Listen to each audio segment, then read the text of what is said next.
Ladies and gentlemen of the Jira fam, good afternoon, good morning, good evening. If you hear those three words saying, if you know it's a Zero Cool AMA, because that is my intro. We have a very, very, very special project today.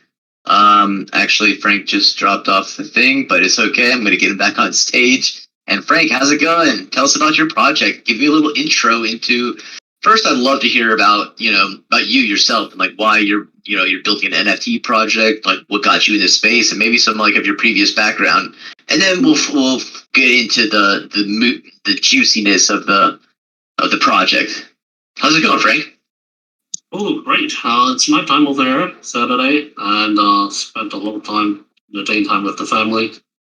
Quite tiring, but all energized for today's AMA. And so, a bit about myself first. My name's Frank, and I'm the co-founder and CEO, sort of, for Apeiron, Food Makers. And, a bit about myself is I wasn't actually in game development all along. I was in McKinsey and it's a management consulting firm and equity fund. That's what I do most of my life. But 6 years ago, I decided to quit the lucrative buy side, so to speak, and just wanted to start my own thing. Sort of a crazy guy, some people say that. But yeah, I've been a very, very hardcore and competitive gamer all my life. I played so many games when I was young, and so many mobile games after working. But anyway, it's been my dream to create my own game, and 6 years ago, I think it's about time. The market was right. It's interesting. And I've met really great partners and friends all along. So yeah, we started out to create this project. It's actually Apeiron, the first project that started it all. My dream is to create something truly unique. So we spent a lot of time finding the right team, the right partners, and the right genre to start the company. I mean, we picked God Games. God Games, not sure. Do you play any games? Zero Cool? Absolutely. I'm cool. a big gamer. I have. But for those out there that haven't, you can kind of like talk a little bit more about it. Well, God Games is like a subgenre of real-time strategy back in the days. So any of you played something like SimCity or the StarCraft or any city builder game, actually, or LTS game, a lot of the games actually let you take direct control of the units, of the buildings. You get to name where to build, where to go. But the God game genre that started back in actually all the way back to 1980s, but they don't let you directly control because you play God, and instead of building buildings, you'll be building trees, rocks, and mountains and volcanoes. And based on what you provide your planets or your citizens, they will build according to your whim. And for indirect, also you get to cast really great miracles, influencing the followers and everyone. And you'll be building mega civilizations. And this genre evolved to include simulation, artificial life, some role playing along the way. And one of my favorite games was Populous and Black and White. And Sport, of course, eventually. And you see less and less of these type of games out there, namely because these are hybrid genres involving multiple gameplay mechanisms that's pretty hard to develop, and many publishers view these sort of games as high risk because they involve more development costs. Sometimes the market is pretty niche. But throughout time, since year 2000, there's always been quite a huge following of God game fans, and it's sad to see less and less of this genre. And so when we started out, we tried to find a genre out there that's unique. I mean, after all, if we go for any other MOBA, real-time strategy or RPG, I mean, the AAAs out there, it's very hard to compete with them in the long run. And we wanted to find something unique and something original. So we went for the God game. And I started from a very small notebook, and I tried to find partners around Asia. Took us around half a year, and then we worked through, I think, 3 to 5 prototypes in 2 to 3 years to arrive with what we have today. Apeiron, the game. Well, I'll talk about the game a little later. Some of what I have on my side. So yeah, we we developed this originally for the mobile platform under the free-to-play model. But the more we built and the more the greater the scope went, we found the free-to-play model to be actually very limiting. So we looked into other venues, and our partner, my co-founder, Orange, his name is Orange. He's a great game developer. I'm not the developer, but he's the developer with over 16 years of experience. And he pushed for the blockchain. He actually pushed twice. First in 2018, which I pretty much ignored, and then again early last year. He's actually a really bright guy. I've met a lot of people in my older jobs, but he is of a different breed.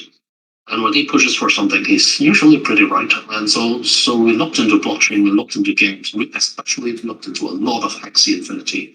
We actually owned like 2% of the breeds back then, from April to October. And then we found it to be something truly great with which we can explore, and it fits Apeiron's scope and goal and game mechanics, actually. Well, we still need to add some. We didn't just want to port over a random game, chuck a token and some NFTs in there and say it's a blockchain game. We tried to do something different. So we remodeled our entire game to become really an NFT and a blockchain, an NFT-centric game is what we call it. Yeah, things moved really fast, as with the ethos of blockchain, and I got sucked in.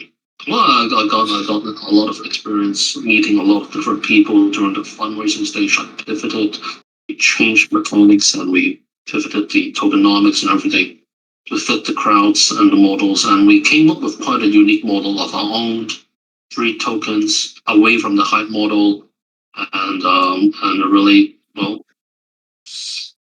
all I can say is a really great game. You'll have to take a look at the trailers yourself to see what we're building.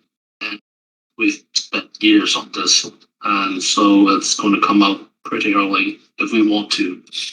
As the demo will be out, you'll be exactly playing what you are asking for. We are not doing cinematic trailers. We're doing gameplay trailers. These are the things you actually play.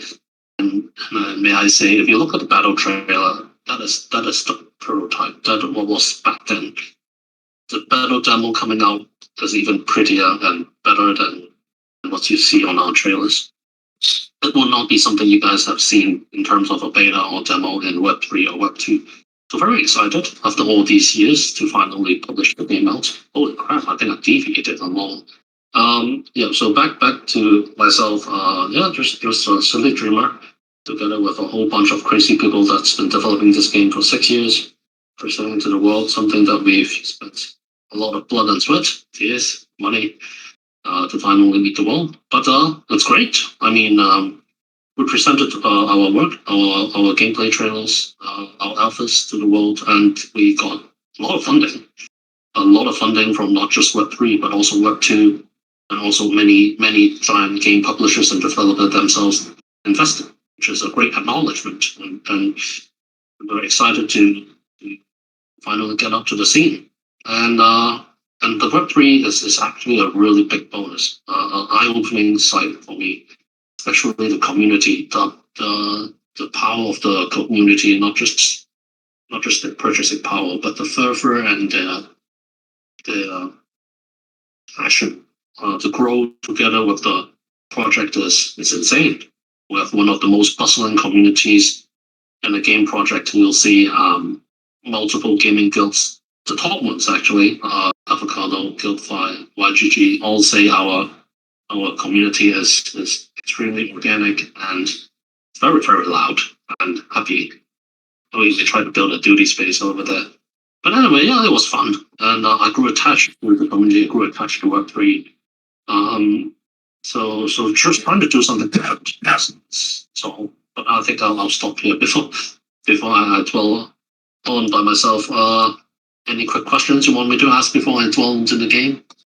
Yeah, so, I just kind of, want to ask a couple questions. I don't know if you're going to talk more about it or not, but some of the things that I wanted to touch on is like, if you were going to try to, I know you did it as a mix of genres. if you were to say, like, it's easier for people to understand a little bit more what you guys are building when you kind of relate it to something that's out there. Is there any type of game that's even close to like what you guys are building right now, or can you tell us what games, what of the each games that that are like that are out there right now that people can relate to, that combined they basically are your game?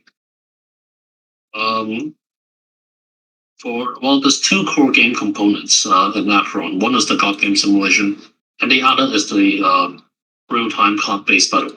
The card-based battle will be easier, actually, because I can directly compare that to Clash Royale, mixed with some action and mobile elements. So you can imagine Clash Royale, where it's a card-based game. It's all done in real time. It's not turn-based. You can throw in the spells, skills, and then you'll be able to control your avatar directly, though. So if any of you play Clash Royale, remember those towers, those 3 towers that can move and improve? It's all terrible. In our game, you control a giant avatar from black and white. And then you have 4 pets. The 4 pets are pretty much automated. They used to accompany your main avatar. 4 pets and your avatar each have their own skill mix, which mix and match to find the right skill mix. You engage in combat. You can control the movement of your avatar during combat. There's a little action element in that. If any of you was from Asia, if you played the helicopter from NetEase, it's similar to that. But we put a lot of our lists on we can get it pretty it's easy to play, but it's very hard to master. We wanted to create something very esports oriented and challenging. So it's a system with great depth, but it's super streamer friendly. Every round is around 3 to 5 minutes. It could be 1 minute if you steamroll the other guy, but it's a really intense match, fun match, just like any game in Clash Royale. And the card game simulation side is it's harder to grasp because it's so new. Actually, both game mechanics are new, but you can picture it like what can I picture closer to? It would really be close to the original black and white from the year 2000 PC card game. But all I can say is it's, to put it really bluntly, it's actually like a SimCity, a city building game, but you'll only be using the 4 elements, nothing else. You can tell where they build, what they build, but you can provide for them. You use water to cast rainstorms, to grow trees, food, and wood to provide for your followers.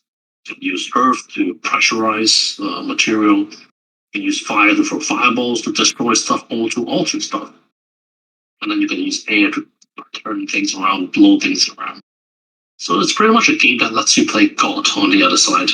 And I really can't find anything close to this. You'll have to look at the trailer to see what it's like yourself. Really, if you want to think of it that way, you would have to go back to the original Populist to get a comparable gameplay. But yep, the battle is coming out. That one is more straightforward. Throw the cards out, get the right sequence down, think clearly, and you get the hang of it over there. The other side is actually may sound daunting on paper or by speech. The gun games are we made sure that the UI and UX is actually pretty user friendly. There's just 4 buttons and the game map. It's up to you how you want to play it. It's like a sandbox game. You really whatever you want with the dudes. Of course, you should try to grow them and help them a little bit before torturing them. Either way, you can be a good god or an evil god, as long as you have the followers, as long as you provide enough for them, you'll do fine. It's a fun experience. Many different ways you can play Apeiron: casual, hardcore, grinding, scholar, or just pure investment. We've spent a lot of time devising our gameplay mechanisms and our tokens. Not saying we found a key, but yeah, we create different gameplay and learning mechanics to fit different types of investors or gamers. And look at the trailers; it would give you a better understanding. Yeah, and the trailers in the voice chat. I just want to make sure everyone knows that because it's actually like really impressive. It's like super polished, really like just very smooth, and it looks just like just like any other game you would buy like off of Steam that's like really popular right now. So definitely during this AMA, please go and like check it out. I'm like actually pretty blown away by this trailer. It's like really, really, really, really, really well done already. And you said that how long have you guys been building the game for? 6 years. 6 years? Yeah. Ah, Well, that's amazing. I'm bullish. First 3.5 is for prototypes. Because originally I wanted everything on the same. So you'll be building your giant planet and you'll be fighting directly there. Pretty much went through so many prototypes to scrap and this idea went to scrap because it's just too hard. I mean, I think it's doable, but not with our team and our size and our budget. So we separated the battle parts into another system. It was a tough one. It's hard to give up all those prototypes, but I think that's what game development and new games is part of the costs. So then we worked on the other component, and what was popular was esports naturally, and so we wanted to go for something that's more esports friendly. And we separated the battle parts. So, but yeah, it's still correlated. I mean, how you group your planets, how many followers, how many buildings you have, how you treat your followers will determine the skills, the attributes, and the way you play in battle. And you will juggle between the two modes as you fine tune your stats and your skills to handle different types of dungeons, players, bosses. It's quite engaging. And so that's that. For the blockchain side, we incorporated two more mechanics. We incorporated a reset mechanism from roguelike games and also a bringing mechanism. So yeah, it's a full. Before moving on, can you touch on like exactly what you mean by that? Like, the roguelite, like the reset mechanism, and then like can you explain like what you mean by that? Just for people out there that don't quite understand all those terminology, because I'm a gamer, so I understand stuff, but I know people out there might be a little bit more casual gamers, so a roguelike game is actually one of those games you see that requires you to play a dungeon, you get some relics, and you get to pick some items, and each time you fight through a stage, and then you reach to a certain stage, and then you'll be able to progress or you die, and then you have to reset. If you guys played any tap games, if you guys played any all the roguelike games, these are the games that actually require you to constantly reset, sacrificing all your gameplay, but to earn certain currencies. And you buy some stuff, you'll be a little more powerful with the next playthrough, and you'll push deeper and deeper into the dungeon, getting better and better loot, and then reset. Is that kind of like Diablo and Hades, correct? Hades, yes. Diablo is not roguelike. But Hades, yes, because you have to reset. And Hades is a great example, actually. Yeah. You are a game circle. So yeah. Well, that's what I was saying is Degenheim actually is like that's like what he's kind of like the founder and the guy that's like a game dev. He's like obsessed with Hades and like it's like talks about. He's like this is like one of the best games I've ever played. He's played through it a bunch of times and we do borrow a lot from it. Every item that we pick along the way changes the way you play and it gives you a new set. It's really inspiring actually. But well, we have other aspirations. We borrow here and there. But this that is actually where we integrate the on-chain functions mostly. If you think about Hades and how the reset works, it actually merges very well with the on-chain systems. Once you reset, you can create tokens, or you can use tokens to or NFTs to enhance your play. Each reset gives you a new playthrough, and it gives you new challenges and new possibilities of combinations. And it actually promotes a long-term sustainability, which a lot of online games, especially games on Web3, would look for. And so we incorporate that with our planet simulation and battle. So you'll be grooming your planets, and you'll be triggering Armageddons, giant floods, volcanoes, meteors, to reset your planets, so to speak. And when you reset, you earn tokens. You can use the tokens to upgrade or purchase or sell. And of course, you also level up your main account as you reset each time. You'll be renewing your worlds, and then you'll go deeper into the dungeons. You grow larger or larger planets, and then you'll be faced with a lot of different challenges. That's the reset and the roguelike part of our game. And then the breeding elements is actually, well, it's slightly similar to a lot of breeding games out there. Actually, have breeding, Cryptokitties have breeding. The horse racing, the game that's popular in Asia is about breeding horses that's personified in female versions. It's great breeding games. And breeding actually is a great gameplay element that really fits the NFT model. The idea of player ownership with breeding turns into a very powerful word of mouth. Well, if pretend like it's a great direct selling, multi-level marketing if you want to go that direction.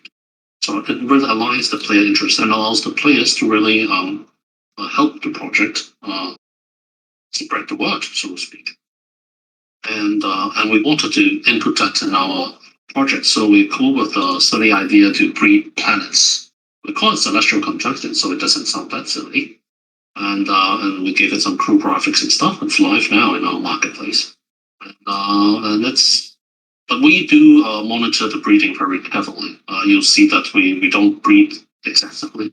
We put a hard cap on a lot of the breeding mechanisms, the items that you need to use, the limits that a planet can breed, escalating costs. So we can monitor the supply and demand carefully. We also have some interesting breeding mechanisms on top of this, these breeding and gameplay mechanisms, so that we can control the play-to-earn currency and the supply of the planets. It's called planet aging. We'll dive into that unless the community asks. And yes, these are the two gameplay elements. But for us, I think the most unique thing that we really want to go for is something to stay away from the hype model. We noticed that hype and everything is great for fundraising and stuff, but we also believe hype is really dangerous for the development pipeline, setting the wrong expectations for the community, and it really hurts the long-term return on all investments. So we're trying to do something different with our TGE and our NFT sales recently. We every time we go for an AMA, I would always say, if you were looking for 50 times, 30 times, or even 10 times, 20 times project, we are not that type of a project. We could, but honestly, we just want to try to find gamers and people who like our games. So we will look into DuckTales or any type of launch pad that's too excessive in the beginning. Honestly, I say this in the bull market. In the bear market, I think a lot of people would agree with this. But yeah, we're trying to build the game step by step, solidly. We'll market make the ceilings. We'll make sure that the project does not get overhyped. We'll go step by step, slowly, as we release gameplay, marketing, esports tournaments, and everything along the way. We've spent over a long time preparing not just the game, but to turn this into a franchise. We have esports elements, merchandise, stories, animations, and movies next year to turn Apeiron into a franchise. And I know it sounds really far-fetched to a lot of people just listening here, but if you look into our community, our white paper, the way we structure everything, there's actually plushies and everything out there as well. And the demo will be out, so you guys can test the demo first. If you like it, you can invest in the NFTs, all the stars, all the planets themselves. So yeah, we hold a quite open attitude with a lot of stuff. But I think I may be deviating a lot, so let you ask any questions you may want. So I don't. I can all night. Yeah, so when you touched on, I mean, amazing explanation. I don't feel like you're dragging on. It's definitely very interesting, and I think people want to hear about it. And when you can talk for like, hours and hours about your project, that means that you actually A, care about the project, and B, you've thought thoroughly through it. So that's definitely something that I like to hear. When you mentioned, you've been working on it for 6 years. Just curious at like what point did you kind of were you guys like during the development being like, hey, like maybe we should do this as like an NFT project? Like, what made you guys do that? Because you were developing it well before NFTs were ever a thing. So like, what kind of made you springboard into that realm? Well, I think one of the main things is that for a new development company for studios like us, the only way to stay ahead, especially if you want the studio to be long lasting, the team to be great, one of the first things as a game developer is actually to embrace new technology. This is actually how the game industry has evolved over the past 40 years, I think. By embracing the newest technology, we were always one of the first to adopt, together with porn, of course. Internet, mobile, VR, AR, and now NFT games and blockchain games. I think for giant publishers and developers, of course, they have their own sway in their existing fields. But of course, new technology also involves risks and everything. But also, new technology also involves the greatest blue ocean, so to speak. And in order for us as a company and as a team to really take a unique stance in the market to make a name for ourselves and to try new things to stay ahead. We have to embrace the latest technologies, and NFT actually is one such technology. Blockchain, the idea of ownership and decentralization is also another. And so we looked into this technology and how it affects and how it can evolve the gameplay and the game industry. We took a lot of time looking into Axie Infinity. We saw the rise and fall, the broken tokenomics and everything. We actually laughed at it. But we saw a huge potential there in the name of the fervor and also the idea of player ownership, how players can actually be a part of the economy. I think a lot of the economies back then were not designed to have players own it. A lot of them were secondhand. But if a game were to design its economy with a first-hand gameplay that integrates with the idea of player ownership and second-hand sales, I think there's actually a lot of different gameplay elements that could be made. And also the community element is actually growing larger and larger. If you look into I'll drive this back to two central points to help.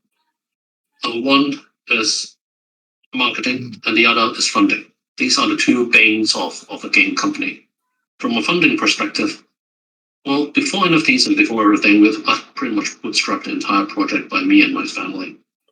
And so we spent over $10 million developing this game, and also another one. But the other one it's called Apeiron Mode. It's out on the mobile platform, but that one is developed by another team. And so and it's very revenue focused. It's a pay to win game. The core passion project is Apeiron, and we spent a lot of time developing this. The funding is actually one of the main things that a lot of new startup companies and even game development companies need. You'll be hard pressed to find how much it costs to develop a competitive game nowadays, and to develop something new. To put this in perspective, if you want to develop a game and you have a great game you want to copy off of, I think that's around $2 million, 30 to 40 people, and 1 or 2 years. That's doable. If you copy every single thing off of it and just come up with a new story and a new skin, you see a lot of that nowadays, actually. But when we founded the company, we don't want to do that. I don't want to do that.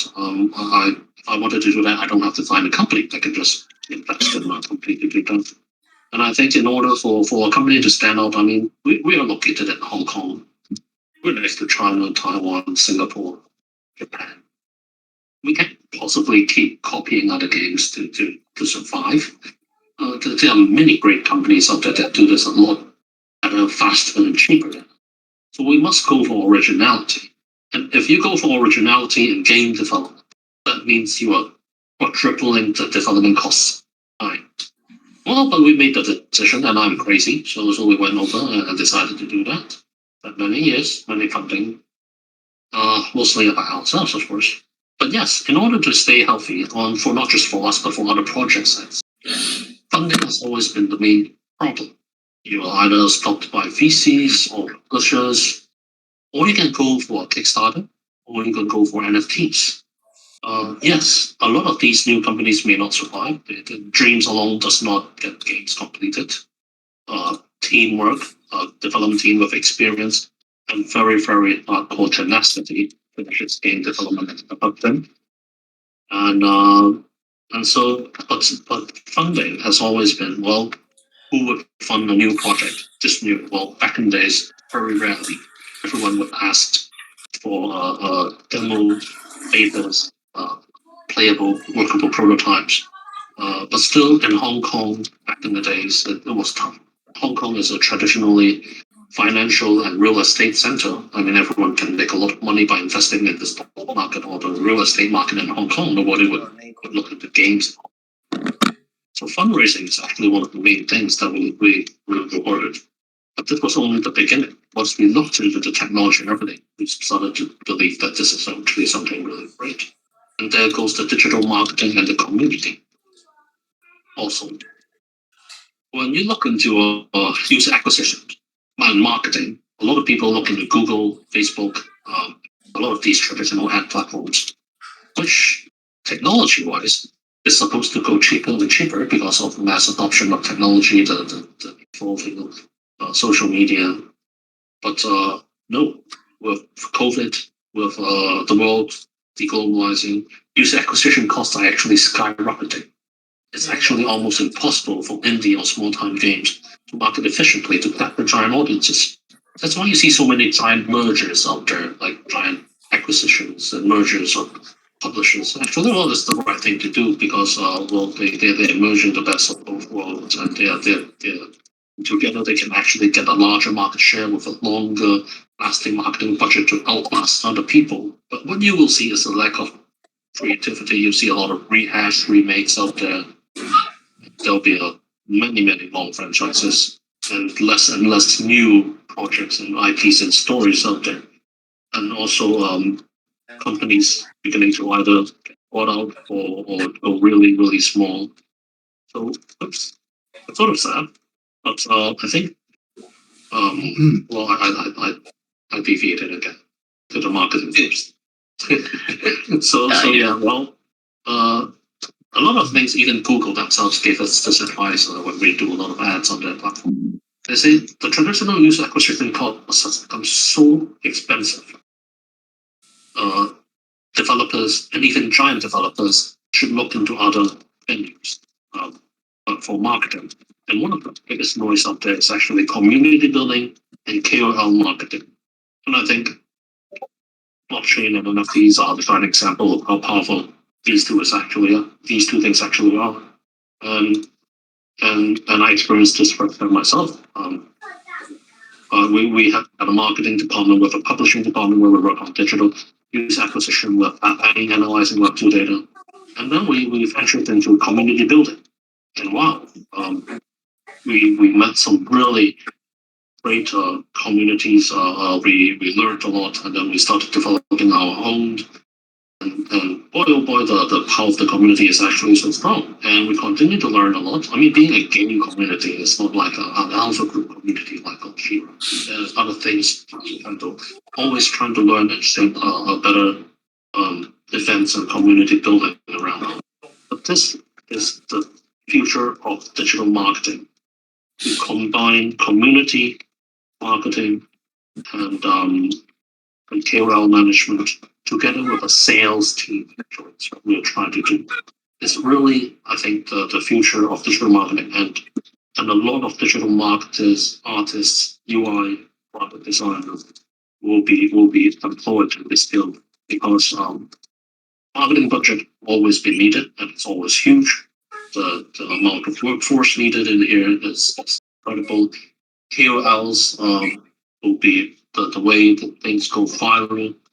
It's also a new trend that's well, it's not new, but it's growing into a lot of other people, or even masses can begin marketing that. So there's a lot of new things you can try here and learn here, and it fits our plans to not just create a game, but to create a franchise really well. And so, yeah, that's the three main points. The technology itself, what doors it could open, the new gameplay possibilities that we can try to stay ahead, to be competitive, and also the marketing. Finally, the funding. It's all very critical and important for our company, not just us, but I think any game development company. The only real problem is that a lot of new games are trying to get funding, and a lot of them are very optimistic about game development time. I think. Well, just hope they can make it, and yeah, that's pretty much it. Should talk about other games today. No, I like it. I've enjoyed this AMA a lot so far. It's like you're doing this like putting like a spin on like the whole auto chess thing that's like really popular, and it's like kind of like it feels really innovative. It doesn't feel like it's just like the same old shit that we've been coming out with, and that feels really good because a lot of people are just like trying to reinvent the wheel, and you're actually like expanding on the wheel. So like I think that's really cool. One of the things I was curious, I know you guys have VC funding, but do you guys get VC funding like early on? Like how are you guys able to sustain? Because I think that in the chat they were talking about how big the team is. You guys actually have a really big team and a really big office, correct? We have 60 or so employees in Hong Kong and 3 floors.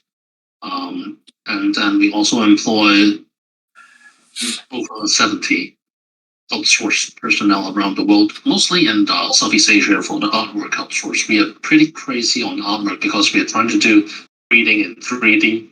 If you look at a lot of other breeding games, they actually go pixelated or 2D. But we want to keep along with our art quality and the artwork in 3D. So it's great. It's really one of our biggest bottleneck is artwork because we want to push the quality and we want to maintain the quality that you guys see in the gameplay. It's not that easy.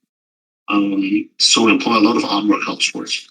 And the other outsourcers will be around the world doing the marketing, game development. Some of them are programmers.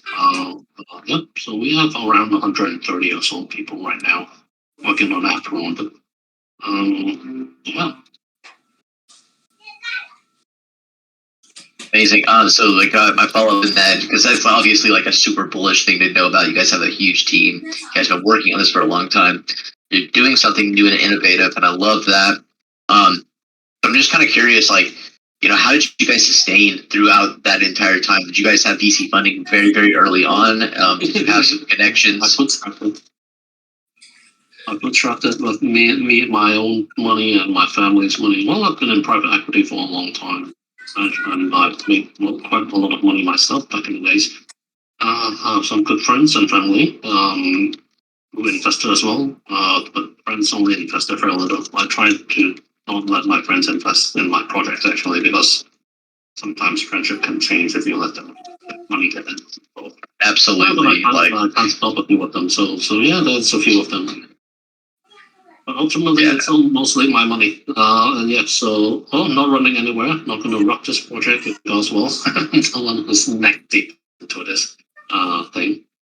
But to be honest, all the partners, all the fundings that will come in will be next year when we go for the equity fundraising. When the game is out, when we have some traction, we'll move on to animation.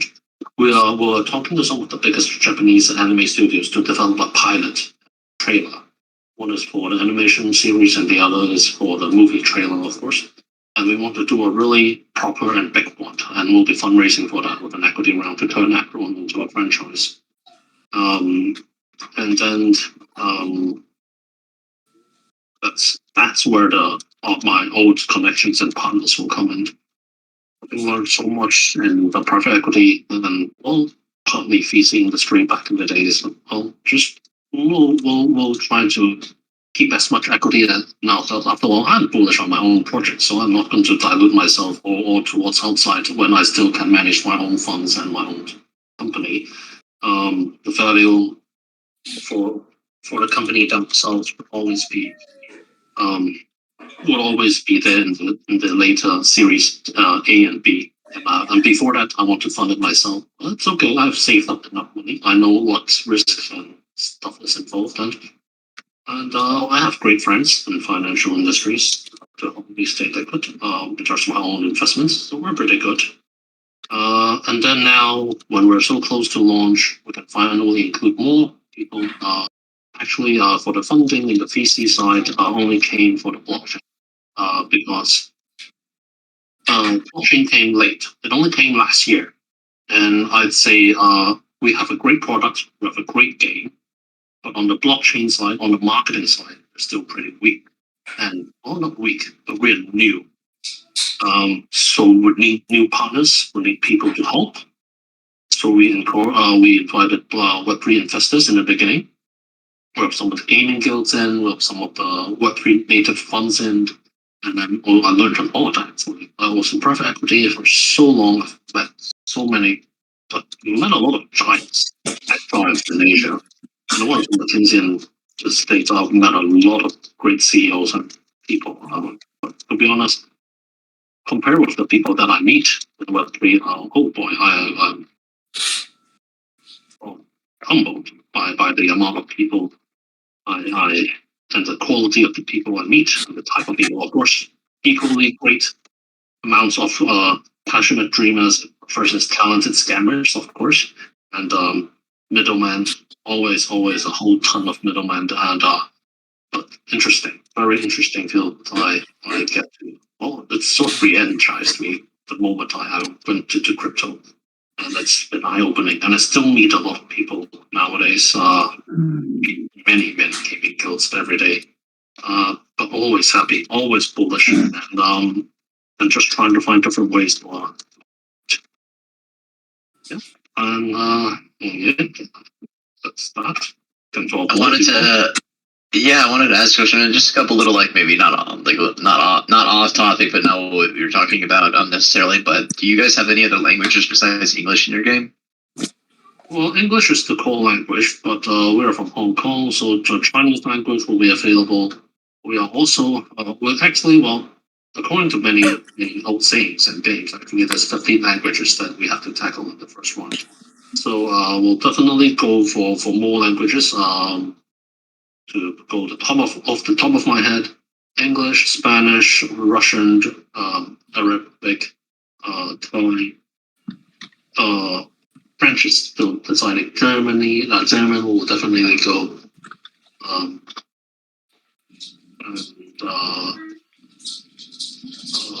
Spanish, Italian, and French is still thinking. We'll probably go there early as well.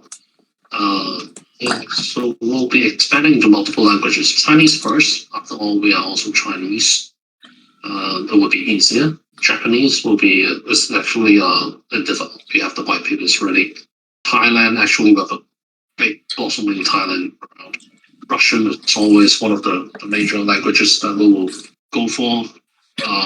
German, because we have a great partner over there to help us.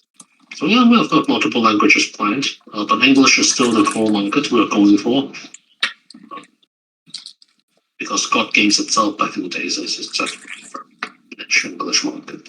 We actually owe a lot of our funding to the idea of God Games. I'm so happy when I went for the funding rounds that we meet a lot of gamers, and a lot of them immediately notices and draws the parallel between black and white and sport with our game. Which is, well, it's great. It means it's a proof of market. People still remember God Games, and people can tell we are sort of like a wannabe spiritual successor of black and white, populist and sport. Oh, I deviated again. Please get me back on the reference. Love it. It's just like me, honestly. I get really passionate about what I'm talking about, and I kind of go off on tangents. So I feel for you. I will not. I'd be a hypocrite if I said that. Got upset with you for doing that. But let's dive a little bit more into some of the things that I think the people in the crowd are wondering about. Will there be like a tokenomic system? Like, is there like an incentive to play more and, like, to own more of the NFTs? Will there be like a play and earn aspect or anything like that? Well, everything. But we shed a different light on it. For the token side, we actually have 3 tokens. The first 2 tokens, if you guys are familiar with Axie, is highly similar to what Axie is doing. You got the governance tokens, that's the main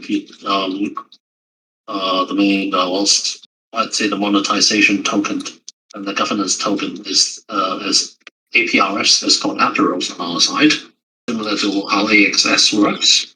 And then we have Anima, which is similar to SLP. It's the play to earn token, and we have a lot more leveling involved, and then we also have a lot of burning mechanisms for play to earn token. Yes, that is used to incentivize single player gameplay and individual player growth. But yeah, we introduced a third token called Regularity. It's also a play to earn token, but we call it a team to earn token and an alliance token. And it's pretty premium at that. Because normally, if you look into the normal games, your normal currency of gold and everything is the play to earn token Anima. You can get quite a lot of that. And it will also have a lot of unique recycle or straight up burning mechanisms, actually. But for Regularity, that's actually where the world bosses and also the giant tournaments are. You have to defeat really, really sadistic world bosses. That we make sure it's extremely hard to mint this third token. And you definitely need a team and an alliance and a guild to do that. And then on the other side, you have to participate in giant GVG wars. Very exciting, very happy. And then you have to compete to win that token. But if you manage to reach that third token, which is extremely rare, you will get to perform some of the more lucrative tasks. You can get your hands on the newest seasoned gears of planets, thereby monopolizing the new types of items and skills, setting your own prices. Or you can use it to do some gambling. We have a whole lot of esports and tournament events planned next year. And every match we will be able to bet on the winning teams or the players using the third token. There's also staking mechanisms. All three tokens will have staking and liquidity pool staking, each yielding not necessarily the token itself. We're not trying to create Ponzinomics, but actually other game items that will be useful for the gamers themselves. And we'll try to create different types of systems and gameplays and learning to fit different types of players. We do this because we studied the two token model, the XC model intensively. We were originally planning to do the two tokens as well, but we tried different models. We get so close to find something we find very sustainable, but no, every time mass adoption, every time market turbulence occurs, it's very easy to crumble, and we just can't fit it. So we took a step back and we looked into to how games last, what Axie did wrong, how we can improve, and we worked to improve on the sustainability, the variety that's needed, the longevity. So that means the alliance mechanism. We focused the third token on the alliance mechanism and multiplayer gameplay because that's pretty much what all games last. Typically have alliance currencies, alliance and team play, tournaments and competition. And so we created that. With these three tokens, each with their own unique recycle or burning mechanisms, staking and liquidity pool staking mechanisms, we're trying to filter and funnel different types of players and investors to earn differently. Because we believe what the single and two token model actually fails mainly is by bunching all investors into the same basket, and namely speculators that populate the Web3 population right now. I mean, if you have one or two tokens, easily understood gameplay, I mean, yeah, you'll get a lot of funding, but you actually also invite everyone into the same system. That would result in speculators trying to dump on the gamers that come afterwards. Not exactly very healthy, and I don't think it's good to bunch up investors, speculators, be them an individual or a launchpad or a community or a DAO or a single gamer, an entire gaming group of scholars and grinders all into the same token. I don't think that's going to end well. So yeah, we try to diversify the investments and the style with which people can earn and play. Ultimately, of course, we're a game at the core, so gamers will most likely have most of the first-hand information because our gameplay is driven by the players. The economy is driven by the players. So they would always be the first to react. But still, what we try to do is focus on team and alliance dynamics, hence the third token and how it's earned and tested. We want everyone to work together as a team and as a guild in order to thrive in the economy. And of course, not saying this is an economy that everyone wins. We think an economy can only survive when the reward scales up with risk. So we centered everything around competitions, tournaments, esports games, so that there needs to be winners and losers in the economy, especially on the gameplay side. So we have a lot of these different elements, and we also incorporate the game seasons, where we model our game economy into 1 or 2 seasons per year, centered around the competitions, the esports tournaments. We won't introduce a lot of new game cards or skills every month to monetize. We will actually introduce more balancing and more balancing and more balancing every month, to just like physical gaming cards, and we'll focus on tournaments, community events. Then we will model with each new season. We will introduce new gameplay and skills only once or twice a year, once a year in the beginning, so that people can get accustomed to the game. And when the new season comes, they can all be excited and get back on the breeding and the creation mechanism, driving more utility back to the first 2 tokens. This is what we're trying to do different with our tokenomics. But of course, I think sustainability and everything only comes with just pure hard work. It's not like and the system needs to be adaptive. We make sure we listen to the community. We'll make drastic changes to token costs or supplies if need be. And then, of course, we have to not just look into a single game. If you look into our tokenomics and our team unlock, it's set around 8 years to fully unlock our team token. I don't think you'll see any team token unlock as long as such. We've been developing this game for so long, and we do intend to stay here, because what we're building is not a single game that's trying to last like 6 months or 1 year. We're actually trying to develop a franchise where we only begin in Web3, but we move on to esports, to physical gaming cards, to animations and movies, and future other games, and ultimately moving on to a fully on-chain function or user-generated content is. It's a long roadmap with many multiple expansions planned along the way. And we do intend to fulfill every single one of them, so we set a silly and lot for ourselves. But yeah, we'll be there. There are other revenues which we can generate. The treasury, we have our own marketplace. We have our own funding schemes in terms of turning it into a franchise. We're pretty good, and we're trying to do it different. We have all the funding. We have a great game we're about to launch, and then we're not going to do Dutch launches. We're not going to do Dutch sales. We're just going to go for a good old direct listing, make it up with marketing, with proper game releases, and slowly monitor the trends to ensure that the tokens is stable. The tokens aren't actually went through multiple chats, different VCs, probably the top VCs and the top gaming guilds and projects, multiple rounds to talk about what's the ideal and best way to handle tokenomics. Ultimately, I think it rests back to my first model, just decentralized exchange and monitoring the volumes carefully ourselves so we can attract the gamers, the core users, and try to avoid as much speculation and the speculators as we can. We will just pay a lot along the way. We're pretty much approved by all centralized exchange. All of them.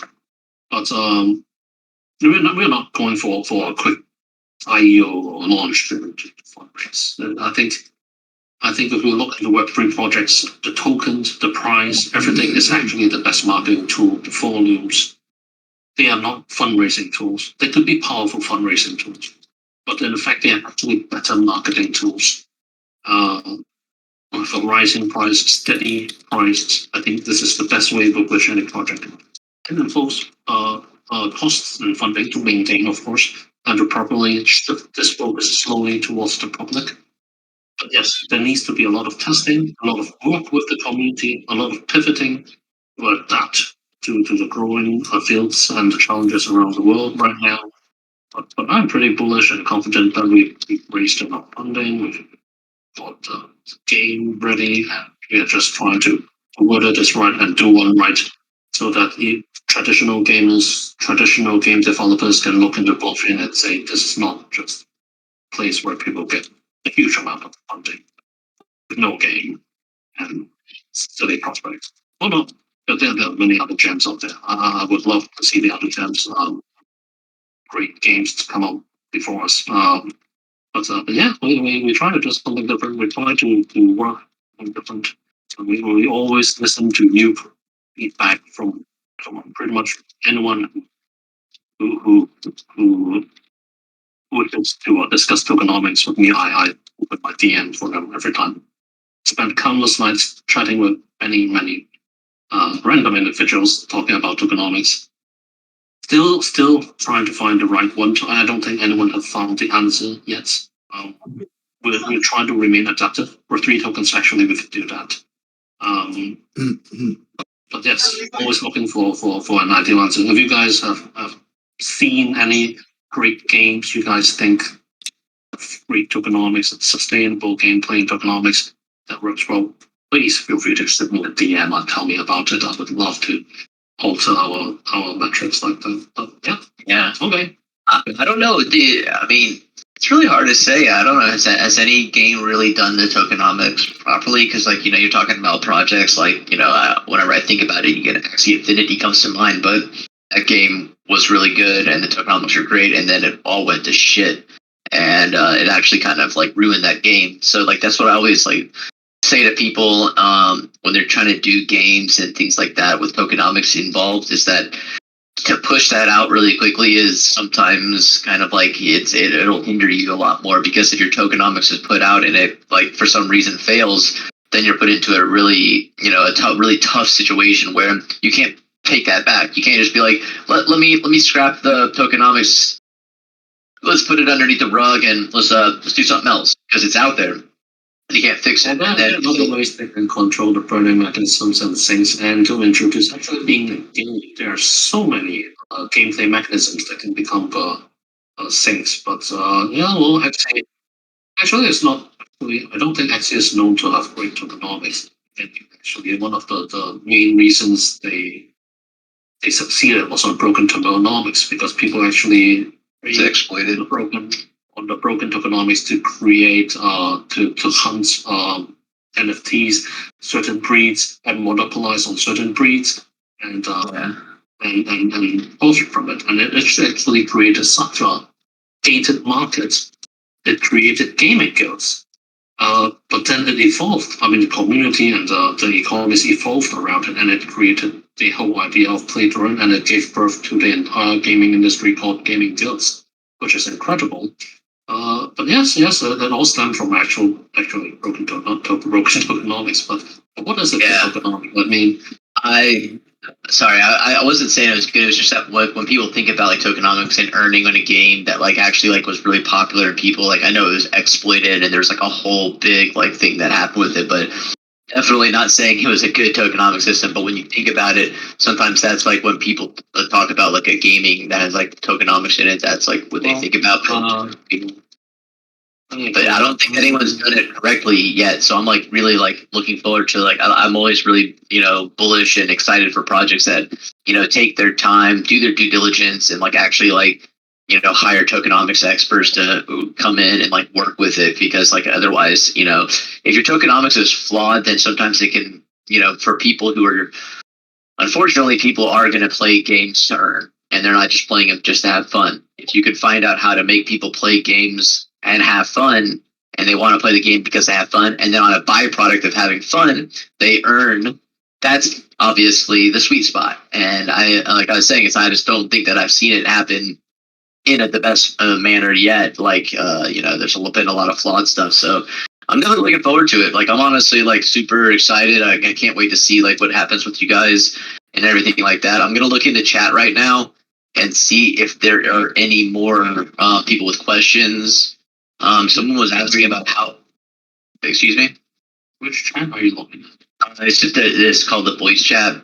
It's it's like you look above voice chat. It's the only text channel in our area, and so people, yeah, a lot of people are just like really like excited and have had a great time in this AMA. People have been by just like all the information that you've done, and I know that you were like saying you went off on tangents, but honestly, the numbers have gone up instead of the numbers decreasing. So what you're talking about is not just tangent. You're actually talking about things that people want to hear. And, a lot of people come out with games. Like, it's like crazy the number of projects. I mean, I might be at around 100 project AMAs that are just for projects, NFT projects that I've hosted here in the Godjira server.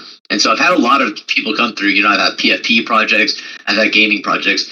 There's been a handful, at least, of gaming projects that I've really enjoyed. And this one, not only have I enjoyed it, but I'm also like really intrigued by it. And kind of like, when I ask people, what game is this like? And you can't really say what game it's like, but it's like, oh, it's a mixture of these different games. I really enjoy that because I want the envelope to be pushed a little bit more. And I feel like we've only really crested just like the tip of the iceberg as far as, NFTs and Web3 innovation has gone.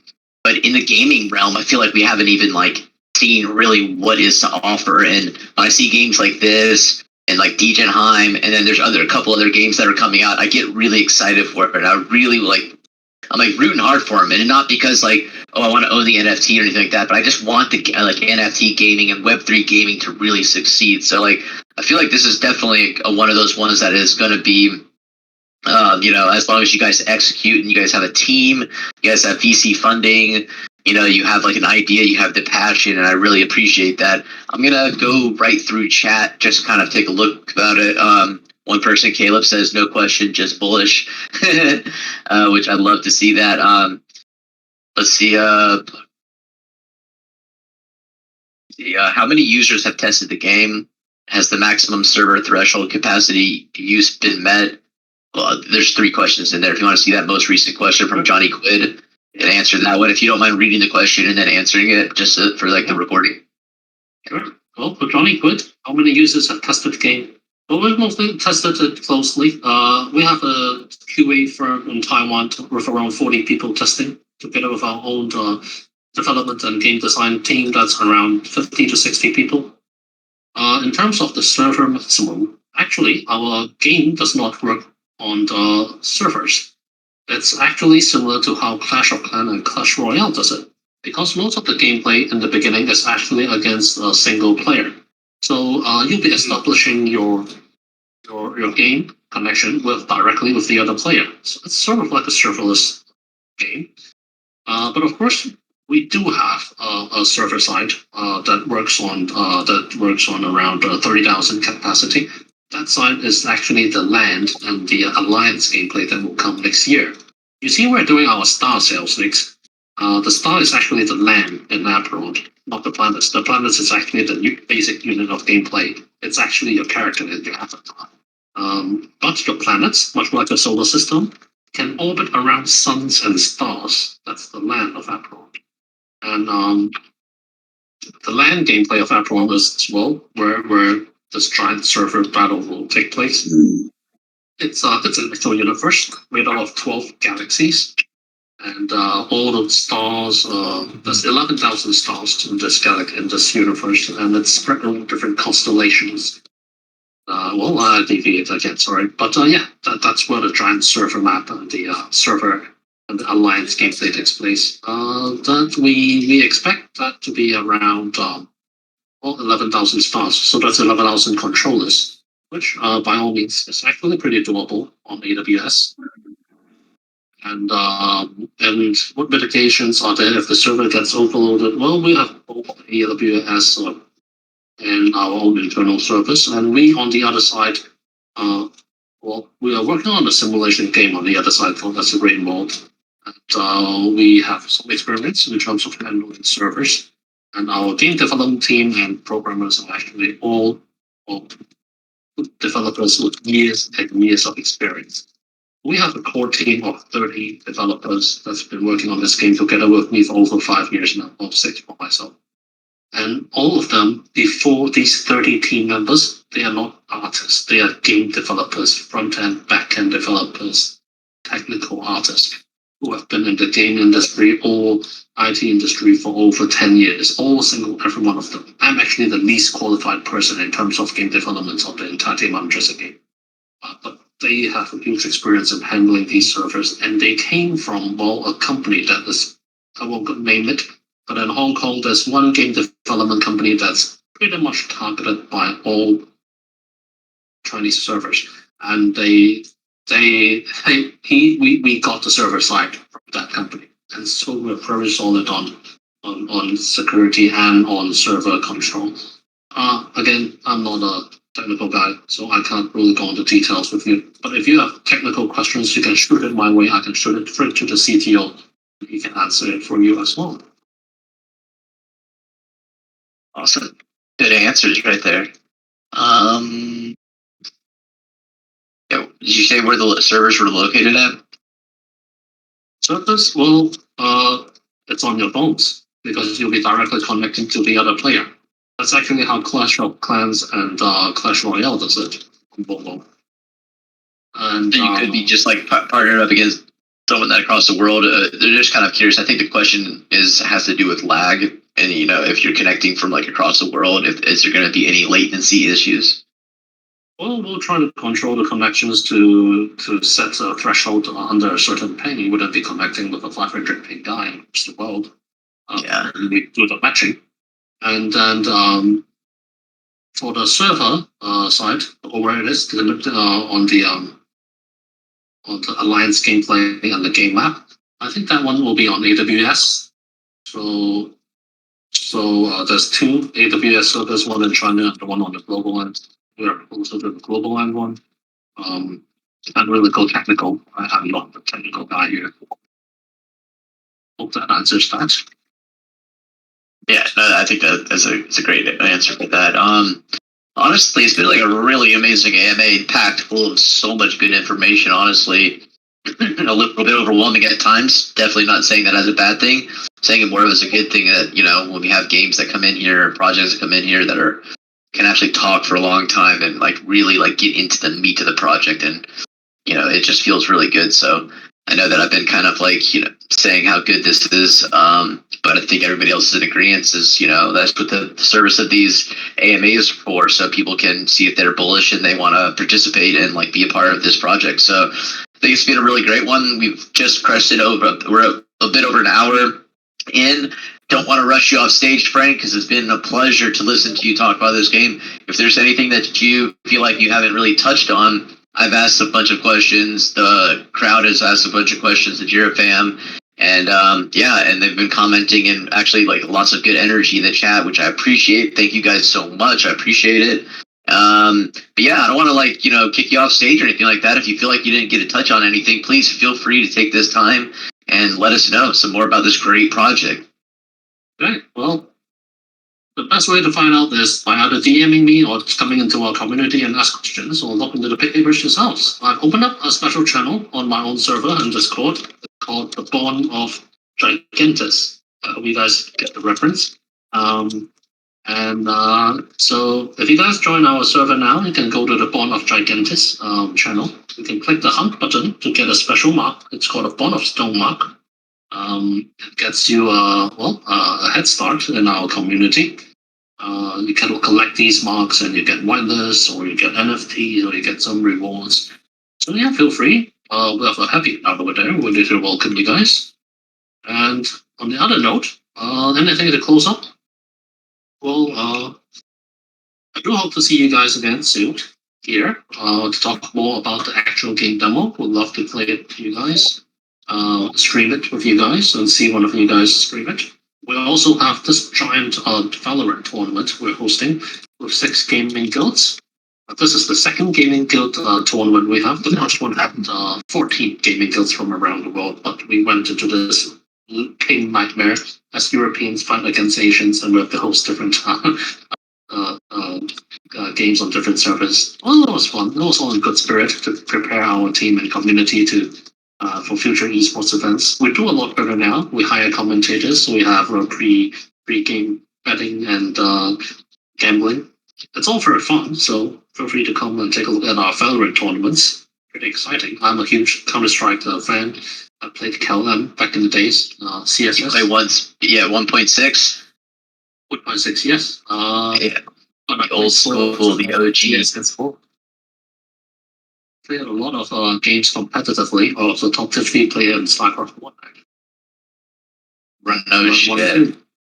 So you got that KPM up, or what is it? APM? What is it? Attack, how quickly you can press the buttons. I can't remember what the. It was even. I was never a good StarCraft player. That's not my style of game. But when I first started playing, I played games like StarCraft. When I was a kid, I played StarCraft, and Age of Empires was like my big boy game that I played a ton of. Age of Empires is also a great game.